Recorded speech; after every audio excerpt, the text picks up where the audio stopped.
Bonjour Dieter Schwartz.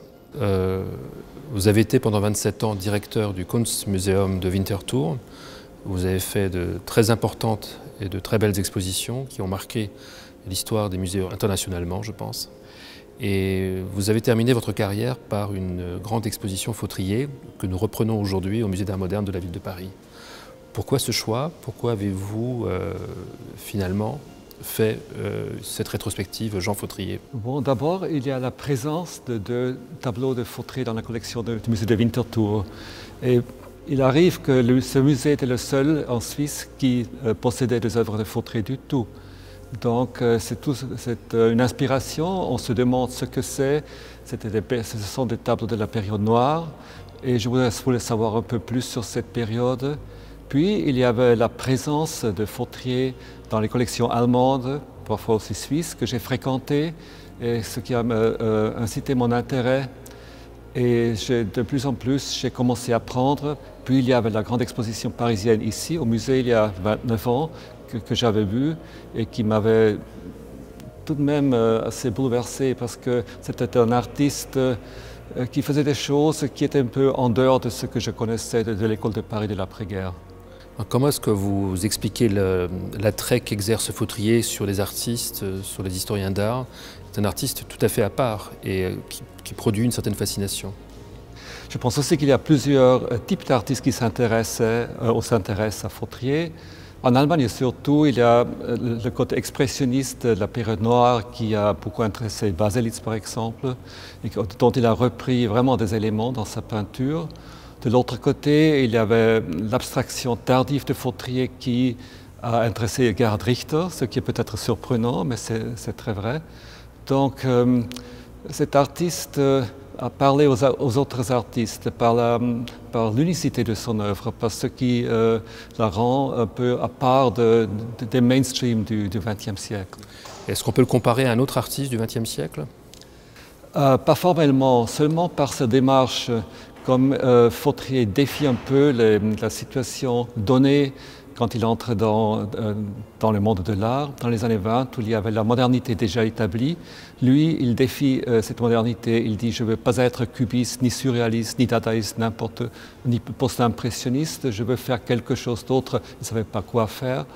Et ce défi, je pense, on le trouve peut-être chez un Henri Michaud, mais aussi un Alberto Giacometti qui aussi choisit son propre chemin. Aussi j'ai pensé à Lucio Fontana, pas formellement, mais aussi avec cette volonté d'inventer quelque chose à soi. Et comment est-ce que vous expliquez qu'il ait été à ce point défendu par des écrivains? Ce qui est assez rare, il a eu vraiment des écrivains qui ont écrit beaucoup sur lui assez tôt. Oui, c'était, je pense, le privilège de cette génération que la littérature et les beaux-arts étaient encore très proches. Ensuite, je pense, ces deux mondes se sont vraiment séparés, éloignés l'une de l'autre. Il n'y a que très rarement encore ces rencontres.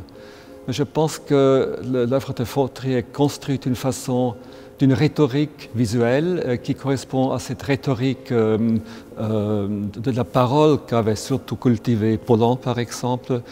Une manière de s'exprimer certainement très française. Je ne vois pas la même chose en Allemagne ou dans le monde germanophone. Mais cette capacité de créer des métaphores, de créer des images à part en fait de la matière, ça c'est peut-être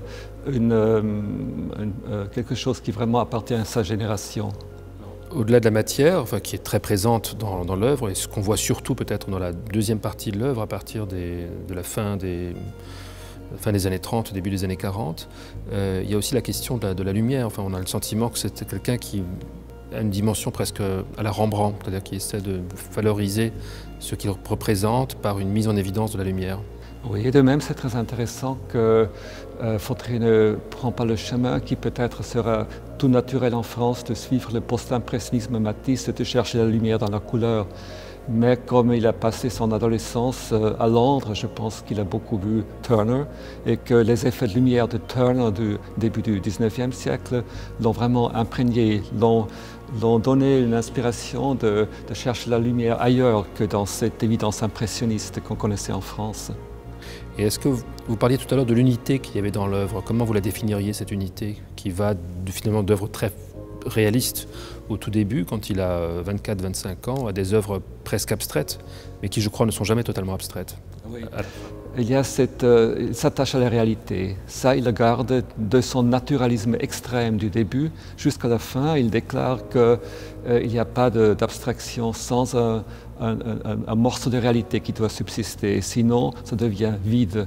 Et, en fait, l'œuvre de Fautré est plein de ruptures, de crises, d'interruptions. Donc, ce n'est pas une œuvre avec une continuité, mais c'est justement cela qu'à travers tout cela, il reste cet intérêt pour la réalité et pour lui donner une autre présence dans le tableau que ce qu'il avait su avant.